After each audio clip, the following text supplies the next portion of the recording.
So, in a previous video, I showed you all this thing, self-centering chuck from my previous glassblowing lathe. And someone asked for the STL files. I have a confession to make. I can't find the body. I can find the teeth, I can find the backplate and the gearing assembly and the bearings, but I am incapable of finding anything else. So, in order to redeem myself, I made an entire new one! Obviously, this one also has a self-centering chuck. But this time, instead of on this one, can actually fit an entire wine bottle. Now, it's not entirely complete. As you can tell, it's not hooked up because I can't find any working stepper drivers in my assortment. The only one I can find is this one, and that one is certainly burned out. You can also see we're missing a tailstock, which will be quite similar to this one, but there will be some kind of bushing thing that allows it to slide back and forth. We shall also make some kind of cross slide that can hold a ribbon burner or something like that, and possibly other sort of attachments for various things. We'll get there when we get there, but for now, let's see how we made a headstock. So, as with most things I make, we start off in the almighty blender.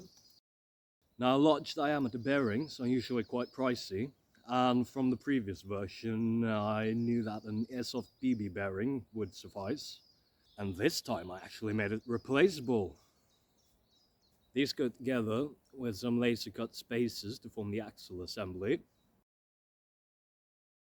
Next up, it's the Planetary chuck, and for that we need a bunch of gears. Now, if you add a mesh and use the gear function, it doesn't give you the right tooth profile, so instead we will create an XYZ function instead. If you don't have it, it's under the extra mesh, extra objects, math in the preferences, I believe. Then we use the calculator at Winter in order to get the right tooth profile. Given the number of teeth, the module, and the pressure angle. So we copy paste the U and V function into our mesh, and we set the boundaries. Then after some duplication, mirroring, rotation, and repeat, we actually have a gear. And we do the same for the external gear, but it has internal teeth. Does that make sense? Outer gear, let's call it an outer gear. And to save on printing time, the outer gear gets a laser cut ring. Now the planet gears will get a bushing on both sides, and the bushing sits in a steel sleeve made of some 25mm round tubing with a wall thickness of 0.5mm, and the sleeves themselves sit in a laser cut frame. Now for the jaws, there's probably some appropriate involute, but I got lazy and didn't want to calculate anything, so I just basically had something that looked about right. And here we see the internal spaces for the front and center plate of the chuck. To keep the nuts from spinning, the chuck backplate gets hexagonal slots, and we also give it a bit of extra room for the bushing end stop. The chuck attaches straight to the axle, and we can get started with a headstock frame. Not much to it really. It's just a hole for the axle and rails. And then it's time for the drivetrain. And since these are made of plywood, the module is significantly higher. Otherwise the teeth would just splinter away. Other than some holes for the steppers, the only thing remaining is the feet, and I guess some external bevel gears that I did off camera. Oh, and there's also some holes for tensioning against the spanners. Then, it's time to start cutting, and while the laser is blasting, the 3D printer is spewing out a bearing hub and some bushings. Now the laser was a bit shy of reliably cutting 12mm plywood, so it did need a bit of assistance. I did get a better tune in, but and we trimmed the rim and the elephant's foot off the bearing hub. And now, bearing side up.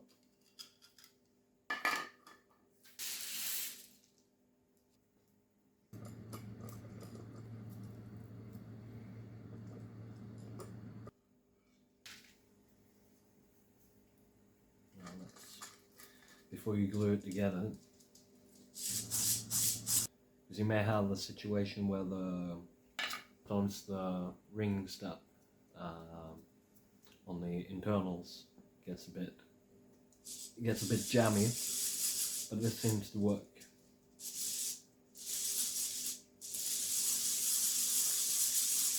Fairly smooth. Be careful to only apply the glue to the outer edge. If there is some spillage, it's not the end of the world, but try to be a bit meticulous about it. You'd rather have it spill on the outside than the inside. Alright. Now, carefully place it on top.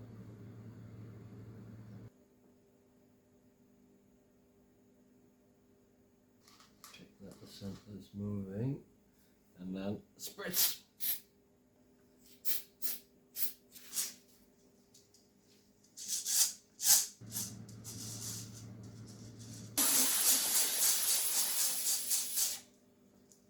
Alright, I think that's good.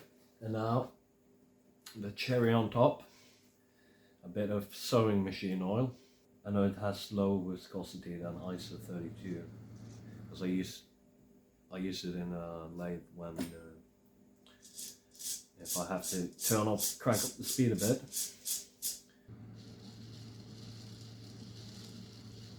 Yeah, I'm not sure about the chemical resistance of mineral oil and PLA, but it seems to be fine. And it's time for the chuck and get train. I got this thing out. It's so unsatisfactory. Look at this. Like, broke off. It's charred. Like, all the parts were pretty charred. It's a bit annoying.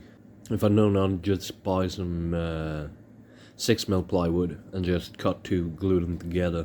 Well, because the laser blasts straight through 6mm, but man does it have a hard time getting to 12mm plywood.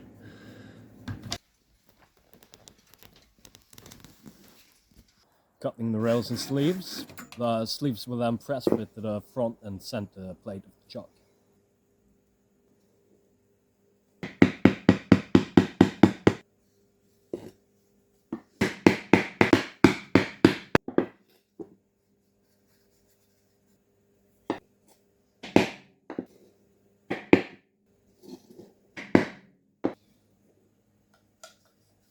And the sleeves were sanded flush to the plate. Then we have to grind away the weld on the internals of the tube. This can easily be achieved with a multi-tool.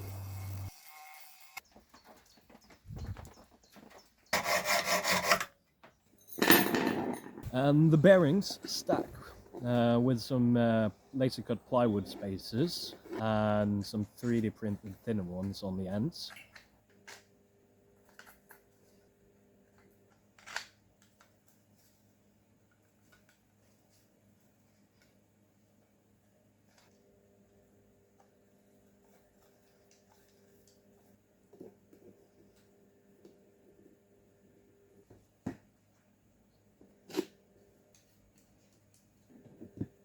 Some of the holes were a bit tight, but a stack of nuts with a pipe gave the torque needed.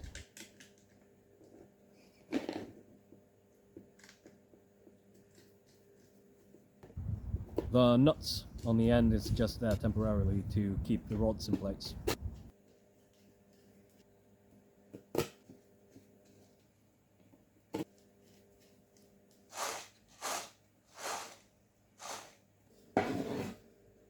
And it's time for the out the gear, and just make sure it fits beforehand, and then apply some CA glue to the outer edge.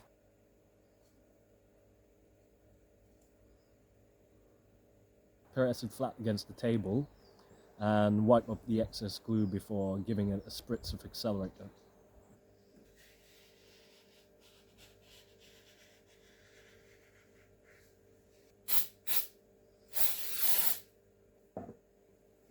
Some tape was used as the depth stop to drill the recess for the mounting bolts to the stepper so that they are flush with the surface. And everything was given a bit of a sanding before stuffing the sleeves with some paper towel, and everything got a layer of clear coat.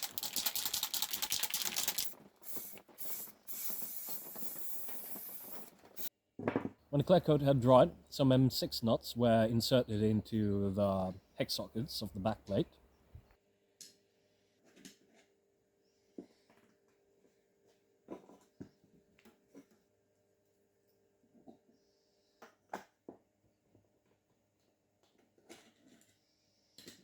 The jaw assembly consists of 3 M4 rods, and we start with a backstop and a bushing.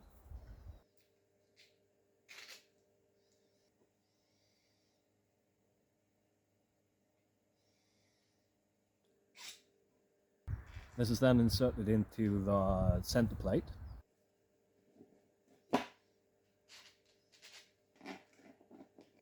We then take the planetary gear with the elephant's foot down and place it on top of the bushing.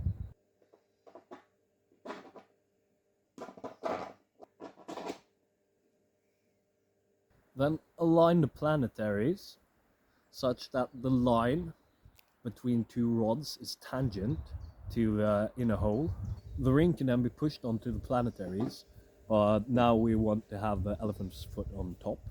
The chuck connects directly to the axle assembly with some nuts.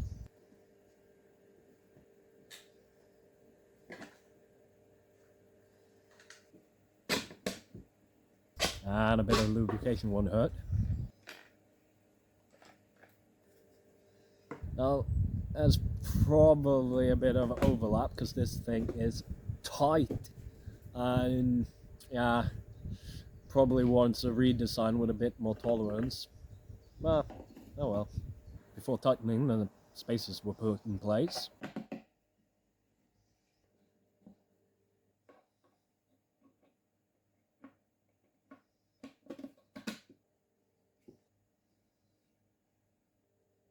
Oh crap.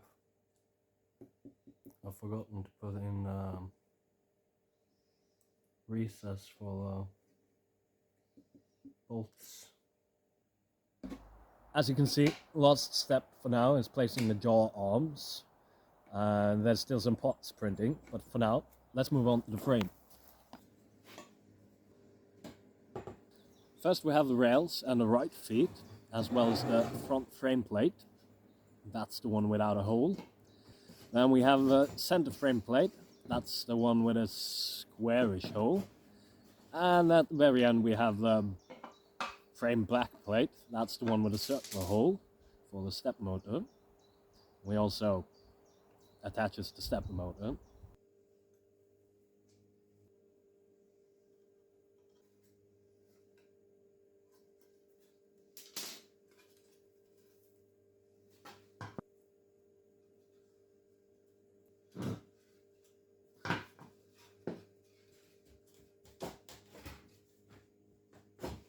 Top spanners and rod first, and then the side and bottom spanners, as well as the middle rods.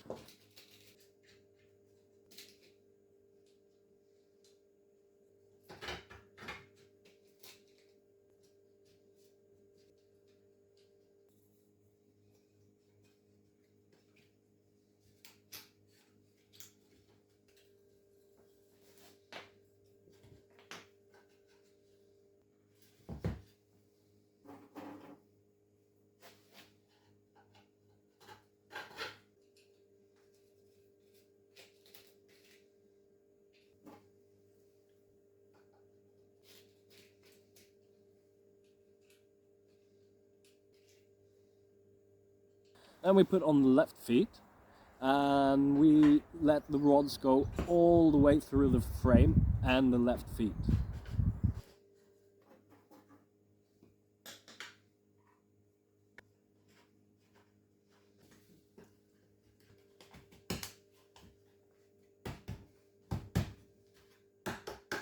Now, I'm an impatient child, so I have to test the fit with an incomplete chuck.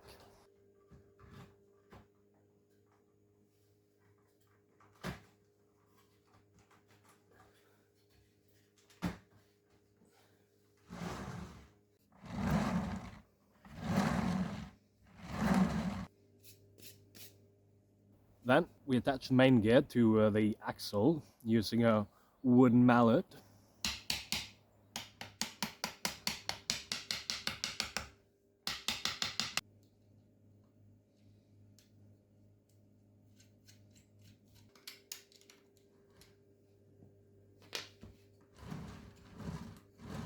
I'm just turning up some dowels for the jaw arm fingers, or whatever you want to call it.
Ooh, final print, but it seems like we're cutting it close.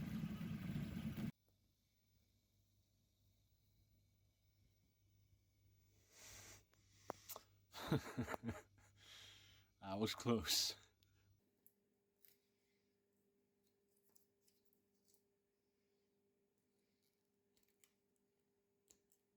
The bevel gears come with a built-in support that has to be removed, as well as some trim and a bit of elephant's foot.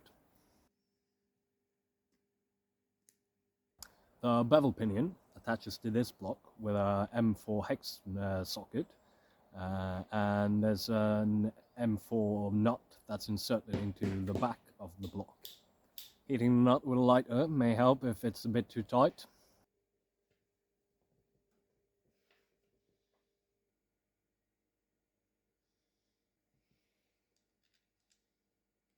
The bolts were cut the length of camera.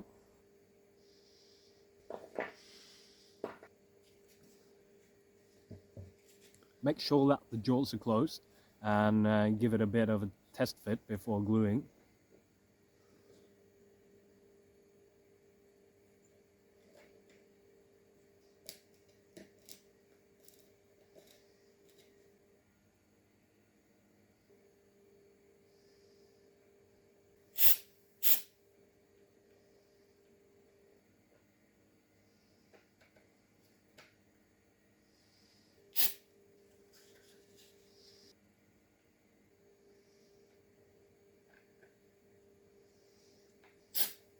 The bevel gears on the ring may need a bit of sanding, and a copious amount of CA glue can fill the gaps.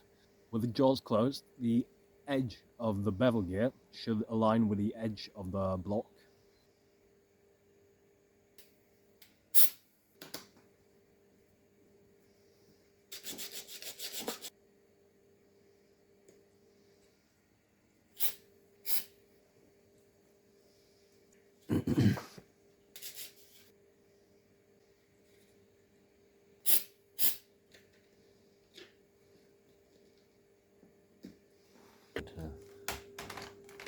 Yeah, there we go.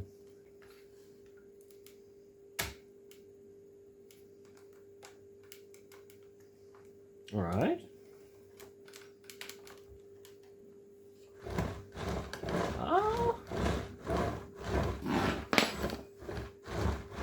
Ah, that's actually not half bad, and it's not even attached. It's actually a bit loose. That's not half bad. For my purposes, I think it will be great. Oh, there's also the drive gear that I didn't cover. There it is. Now, it's a bit disappointing that it's not up and running or complete, but I have to buy more filament and plywood. However, if you want to beat me to it, I'll put all the files up on my GitHub page. And please ignore how incomplete the page is and my complete and utter lack of web design skills. Now, I know I said this the last time as well, but I mean it this time. There will be some time before I do a follow-up video, because I seriously need to fix the excavator. Now, if you have any suggestions for attachments or various accessories, please leave them in the comments. Also, if you have a better idea, because right now it's loose, if you have a better idea for how to attach the bearings other than just drilling a hole through and put some threaded rod in it, please let me know in the comments. Other than that, I guess thanks for watching. And we attached the jaw assembly consists of